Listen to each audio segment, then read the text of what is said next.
તો હાલ એક મહત્વપૂર્ણ સમાચાર સામે નજર કરીશું। પોરબંદર લોકમેળામાં પ્રાંત અધિકારી કડક વલણમાં જોવા મળ્યા છે।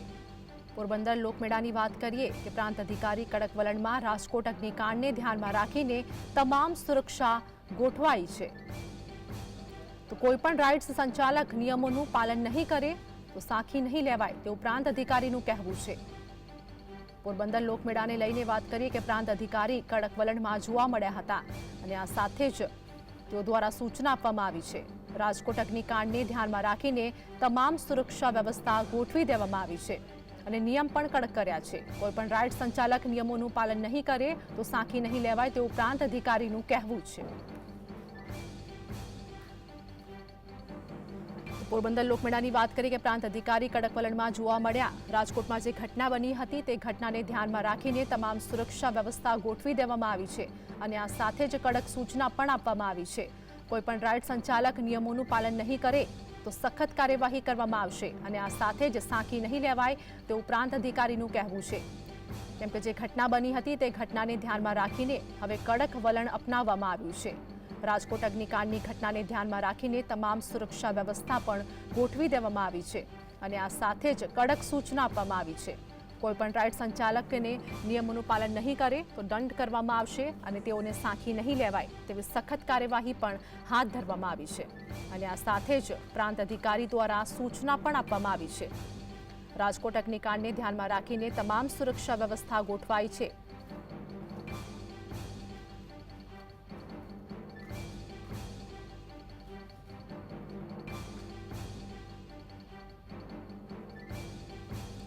તો પોરબંદર લોકમેળામાં પ્રાંત અધિકારી કડક વલણમાં જોવા મળ્યા છે। પ્રાંત અધિકારી દ્વારા કડક સૂચના આપવામાં આવી છે।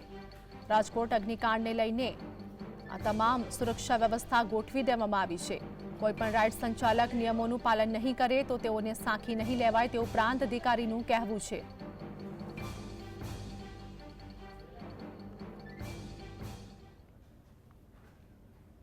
તો આજ મુદ્દે અમારી સાથે અમારા સહયોગી વિપુલ અમારી સાથે લાઈવ જોડાઈ ગયા છે। વિપુલ, પોરબંદરના લોકમેળાને લઈને પ્રાંત અધિકારીનું કડક વલણ જોવા મળ્યું છે, શું વધુ અપડેટ?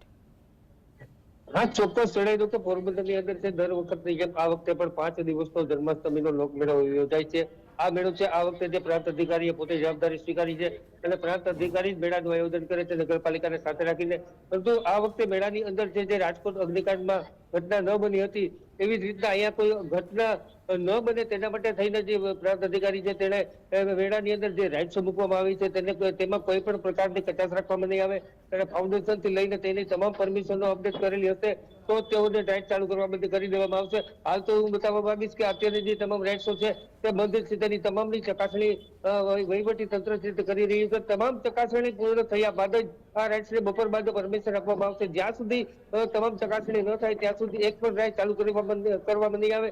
હાલ તો રાજકોટ છે રાજકોટના મેળાની અંદર રાઇડ્સ વગરનો મેળો છે, પરંતુ અહીં પોરબંદરની અંદર રાઇડ્સ વગરનો મેળો ન થાય તેવું લોકો ઈચ્છી રહ્યા છે અને તમામ પ્રકારની પરવાનગી મળી જાય અને એવું લોકો ઈચ્છી રહ્યા છે। વિપુલ, જે પ્રમાણે વાત કરીએ કે લોકમેળાનું આયોજન તો હવે થઈ ગયું છે, પરંતુ કેવા પ્રકારની વ્યવસ્થા લોકમેળાની અંદર કરવામાં આવી છે? ફરી વખત કોઈ ઘટના ન બને તેની કેટલી તકેદારી રાખવામાં આવશે? હાજી, ચોક્કસ જણાવી દઉં કે મેળાની અંદર કોઈ ઘટના ન બને તેના માટે છે વહીવટી તંત્ર પૂરેપૂરું સજ્જ છે અને સંપૂર્ણ મેળામાં સંપૂર્ણ મેળો સીસીટીવી મેચથી ફૂટેજથી એને મેનેજ કરવામાં આવે છે અને તેનો કંટ્રોલ રૂમ પણ અહીં ઉભો કરવામાં આવે છે અને પોલીસની રાવટી પણ એ મેળાની અંદર ઉભી કરવામાં આવે છે। આ ઉપરાંત સ્થાનિક હંગામી ધોરણે પોલીસ ચોકી ઉભી કરવામાં આવી છે અને ખાસ કરીને મેળાની અંદર કોઈ ઘટના બને તો તેનો ગુનો પણ અહીં જ નોંધાશે અને તેની એફઆઈઆર પણ અહીં જ નોંધાશે। આ ઉપરાંત છે જે પોલીસ છે તેને એક લેડીઝની મહિલા સી ટીમ નામની એક ટીમ બનાવી છે, તે સિવિલ ડ્રેસમાં ફરશે અને તે તમામ છે સંપૂર્ણ મેળામાં ફરશે। કોઈ લેડીઝ સાથે ઘટના ન બને તે માટે જોવામાં આવશે। જી વિપુલ, અમારી સાથે જોડાવા બદલ, સમગ્ર માહિતી બદલ આપનો આભાર।